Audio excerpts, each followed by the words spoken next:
Capítulo 40. Prossegue narrando as grandes graças que o Senhor lhe fez. Algumas encerram excelente doutrina. Seu principal intento em escrever estas páginas foi primeiro obedecer, e depois relatar os favores que podem ser de proveito para as almas. Com este capítulo termina a narração de sua vida. Seja para a glória do Senhor. Amém. Certa vez, durante a oração, senti-me tomada por uma felicidade muito íntima. Mas considerando-me indigna de tal favor, comecei a pensar que merecia, com maior razão, estar naquele lugar que me estava destinado no inferno. O modo pelo qual nele me vi, jamais me saiu da memória. Com esta ponderação, minha alma começou a inflamar-se mais. Ocorreu-me um arrebatamento de espírito que não sei descrever. Parecia-me estar imersa e repleta daquela majestade que já de outras vezes tenho entendido. Nessa majestade entendi uma verdade que é a plenitude de todas as verdades. Não sei dizer como, porque nada vi. Disseram-me, não sei quem, mas bem entendi ser a mesma verdade: não é pouco isto que faço por ti, é uma das maiores graças de que me és devedora. Todo o dano que vem ao mundo é porque os homens não conhecem com clareza as verdades da Escritura, da qual nenhum tio se deixará de cumprir. Veio-me ao pensamento que sempre o havia crido e que todos os fiéis o creem. O Senhor voltou a dizer-me: filha, quão poucos me amam de verdade. Se me amassem, não lhes encobriria meus segredos. Sabes o que é amar-me de verdade? É entender que tudo quanto não me agrada é mentira. Claramente verás isto, pelo fruto que sentirás em tua alma e que agora não entendes. Assim tem acontecido, Deus seja louvado. Desde então tudo que vejo, não ir destinado ao serviço de Deus, de tal modo me parece vaidade e mentira, que não saberia exprimir até que ponto o entendo. Que pena sinto pelos que vivem em trevas acerca desta verdade. Vieram-me, além disto, vários outros proveitos que relatarei aqui, e muitos outros que não saberei referir. Disse-me ainda o Senhor uma palavra particular de grande piedade. Não sei como foi, porque nada vi. Verifiquei em mim tal mudança que nem sei dizer. Achei-me com invicta fortaleza e verdadeira resolução de cumprir, com todas as minhas forças, até a mínima palavra da Divina Escritura, e para isto nenhum obstáculo se apresentaria, que eu não o superasse. Dessa verdade divina, que me foi representada, sem eu saber como, nem por quem, gravou-se em meu espírito uma verdade, que me faz ter um respeito todo novo para com Deus. É um respeito que dá a conhecer Sua Majestade e seu poder de modo inexprimível. Só sei que tal conhecimento é dom de alto valor. Tive uma vontade imensa de não falar, senão palavras muito verdadeiras, elevando-me acima do trato que se usa no mundo. Assim comecei a ter pesar de viver nele. Esta graça deixou-me grande ternura, consolação e humildade. Parece-me, sem perceber como, que o Senhor aqui muito me enriqueceu. Não ficou em mim suspeita alguma de ilusão. Nada vi, mas entendi o grande bem que há em não fazer caso, de coisa que não sirva para mais nos aproximarmos de Deus. Compenetrei-me do que é andar uma alma na verdade, em presença da própria verdade. Por meio desta compreensão, o Senhor me deu a entender que Ele é a própria verdade. Todas estas coisas, que referi, me foram manifestadas ora por palavras, ora sem elas. Quando é sem palavras, por vezes, essas coisas revelam-se com maior clareza. Em relação a esta verdade, aprendi muitas verdades, que muitos doutos não poderiam ensinar-me. Parece-me que estes jamais seriam capazes de as imprimir tão vivamente no meu espírito, nem conseguiriam dar-me tão claramente a entender a vaidade do mundo. Esta verdade, que como digo, me foi revelada, é verdade em si mesma e é sem princípio nem fim. Todas as demais verdades dependem desta verdade, como todos os demais amores, dependem deste amor, e todas as demais grandezas dependem desta grandeza. Porém é obscuro o que digo, em comparação da luz com que o Senhor quis dar-me a entender. É como resplandece o poder desta majestade, pois em tão breve tempo deixa tão grande proveito, incutindo na alma tais verdades. Ó grandeza e majestade minha! Que fazeis, Senhor meu, Todo-Poderoso? Vede bem a quem dais tão soberanos favores.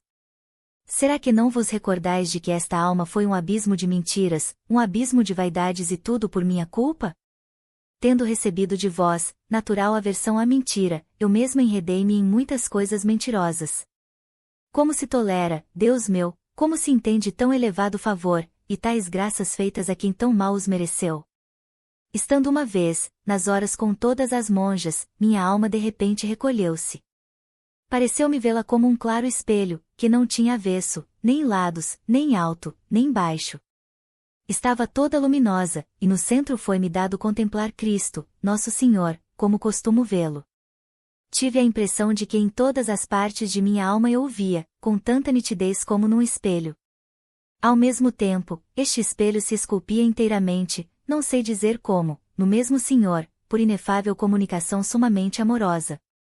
Sei que esta visão me foi de grande proveito, e ainda o é, sempre que me lembro dela, sobretudo quando acabo de comungar.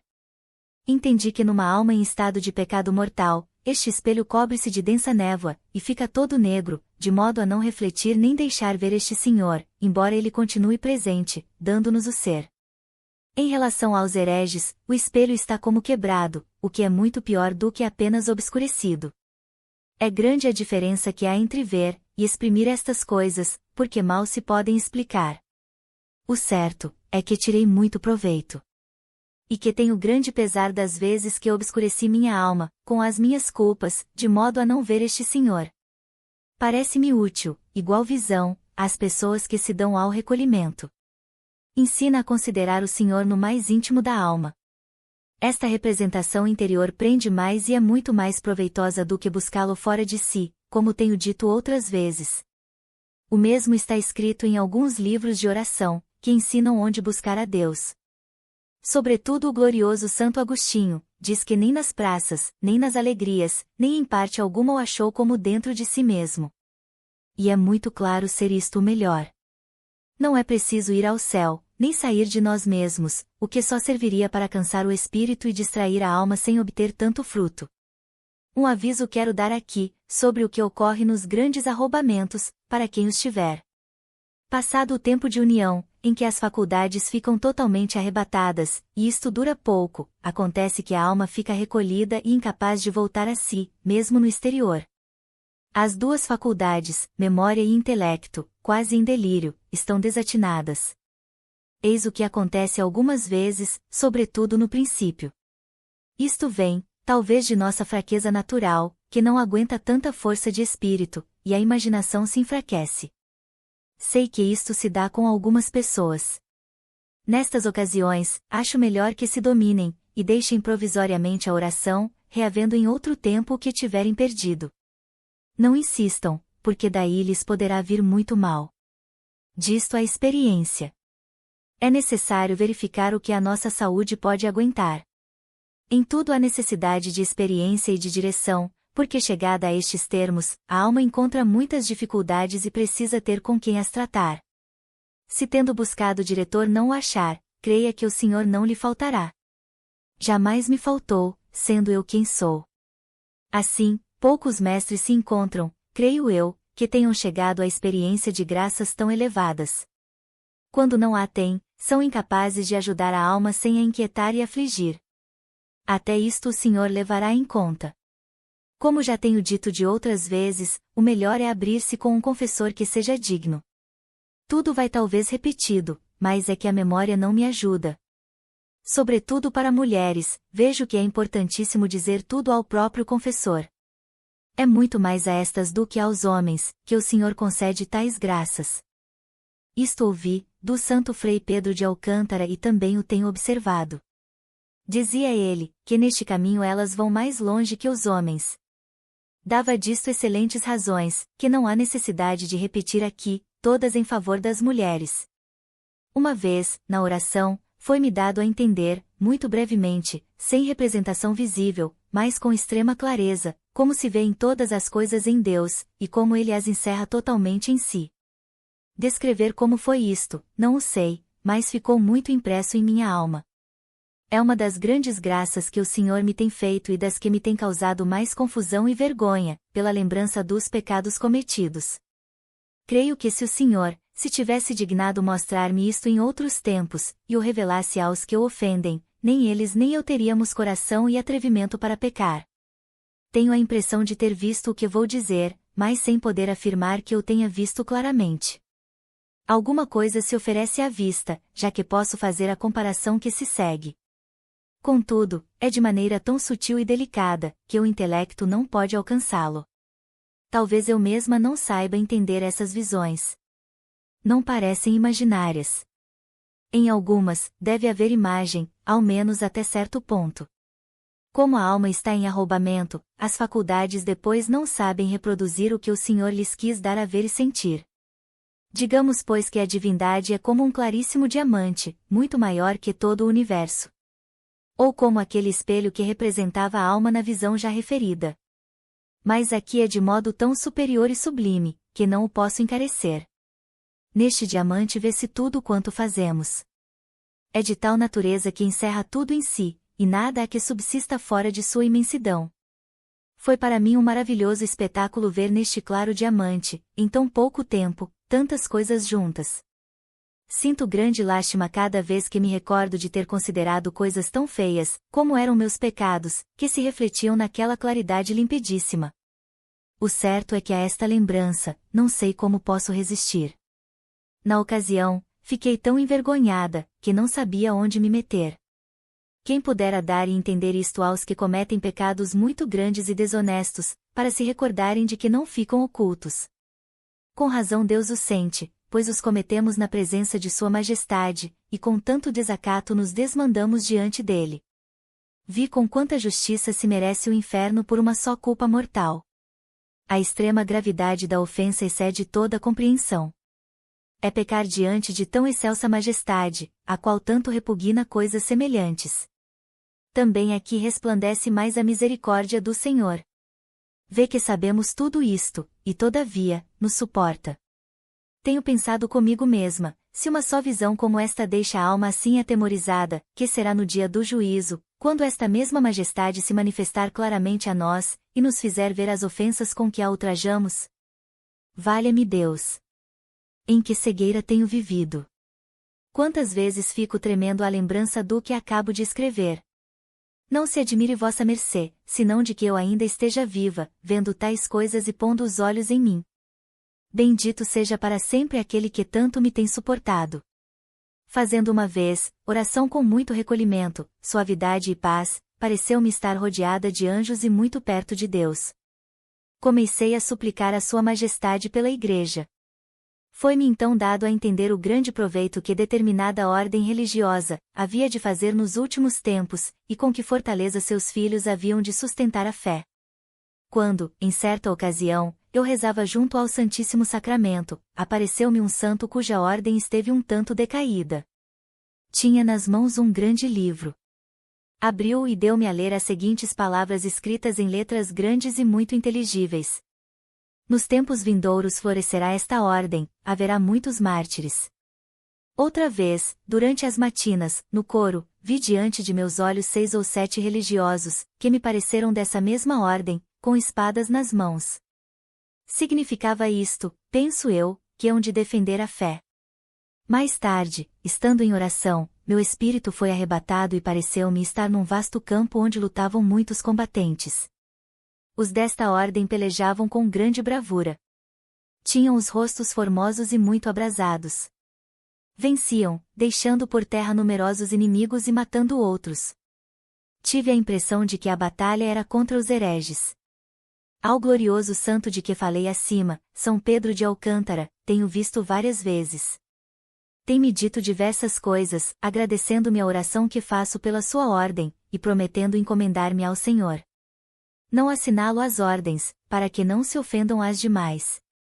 O Senhor declarará os nomes, se lhe aprouver.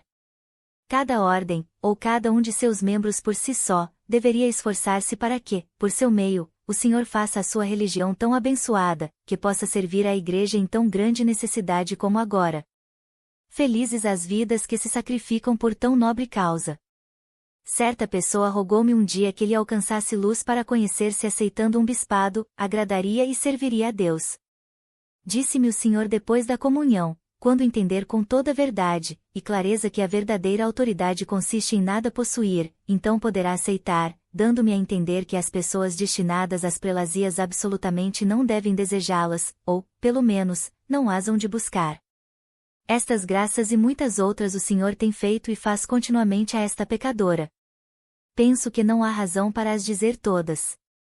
Pelas que ficam ditas se conhece minha alma e o espírito que o Senhor me deu.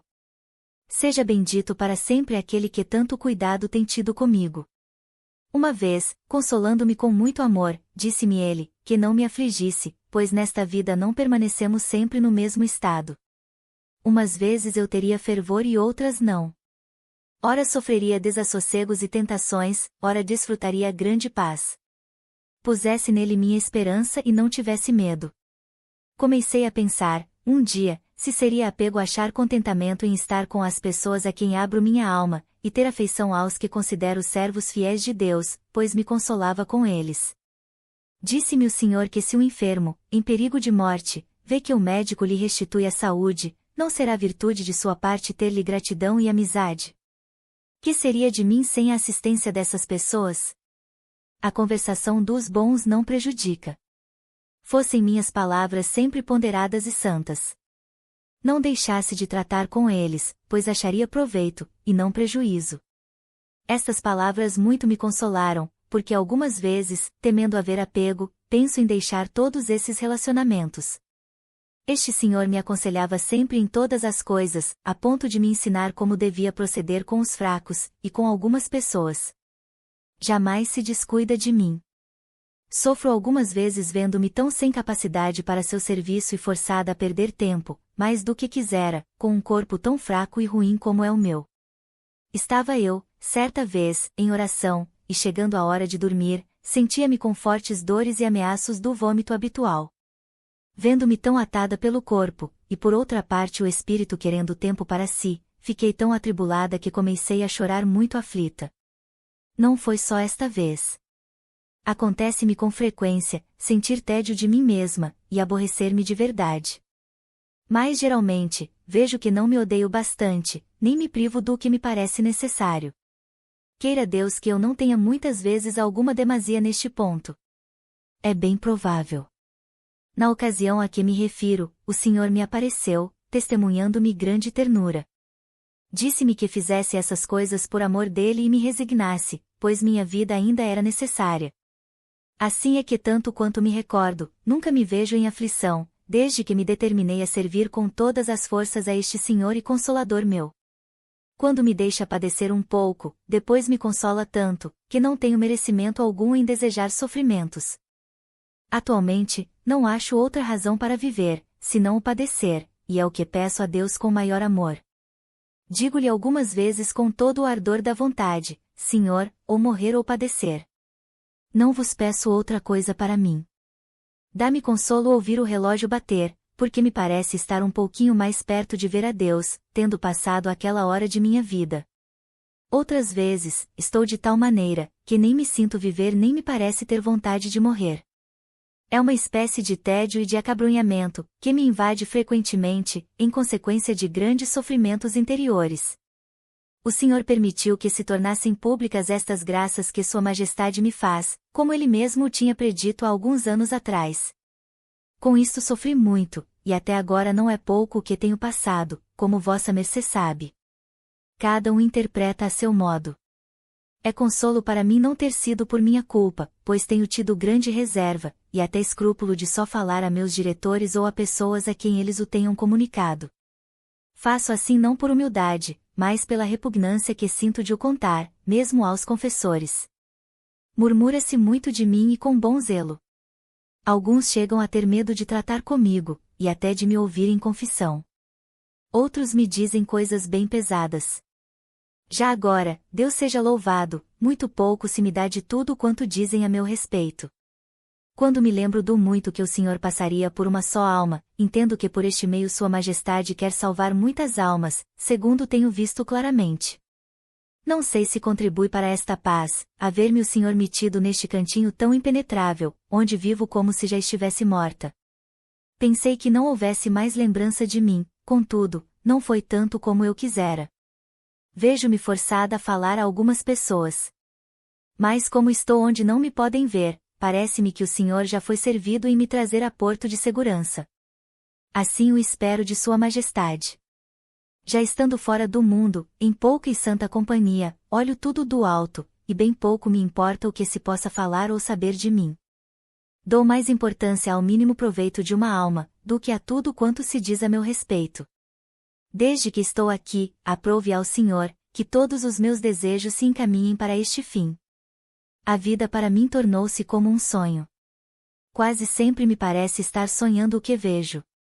Não sinto em mim nem muito contentamento, nem muita pena. Se certas coisas me causam algum sentimento, passa com tanta brevidade, que é maravilha. Fica-me a impressão de um sonho. É a inteira verdade. Embora eu queira depois alegrar-me com algum contentamento, ou ter pesar de algum sofrimento, não consigo, não está em minhas mãos. É como se uma pessoa sensata quisesse ter pena ou glória por um sonho que já passou. O Senhor despertou minha alma, e a arrancou daquilo que tanto sentimento lhe causava, quando não estava mortificada, nem morta para as coisas do mundo. Sua Majestade não quer que ela se torne a cegar. Desta maneira vivo agora, Senhor e Pai meu. Vossa mercê suplique a Deus, que ou me leve consigo, ou me dê meios para o servir. Praz a Sua Majestade que o presente manuscrito aproveite a vossa mercê.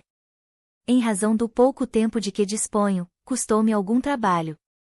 Mas dou por bem empregado, se acertei em dizer alguma coisa pela qual alguém louve o Senhor uma só vez sequer. Com isto me daria por satisfeita, ainda que vossa mercê logo o queimasse. Desejaria, porém, que assim não fizesse sem que ouvissem as 3 pessoas que vossa mercê sabe, pois são e têm sido meus confessores. Se é mal o que digo, convém que percam a boa opinião que têm de mim. Se é bom, sei que virtuosos e doutos como são, vendo donde procede, onde louvar aquele que se serviu de mim para o dizer. Sua Majestade tenha sempre vossa mercê de sua mão, e o faça um grande santo para que esclareça esta miserável com seu espírito e luz. Pouco humilde e muito atrevida, ela ousou escrever sobre assuntos tão elevados. Praz a Deus não tem errado neste ponto, embora com intenção e desejo de obedecer e de acertar a fim de dar ocasião a que por seu intermédio, se louve de algum modo o Senhor, tal é o objeto de minhas súplicas, há muitos anos. Como para isto me faltam as obras, atrevi-me a pôr em ordem e relatar esta minha desbaratada vida, sem empregar cuidado, nem tempo do que o justo necessário para escrever. Narrei apenas o que se passou comigo, com toda a simplicidade e verdade que estava ao meu alcance. Praz ao Senhor, pois sendo onipotente, se quiser, pode fazê-lo que em tudo eu faça inteiramente sua vontade. E não permita a perdição desta alma, que com tantos artifícios e de tantas maneiras Sua Majestade, inúmeras vezes, tem tirado do inferno e atraído a si. Amém.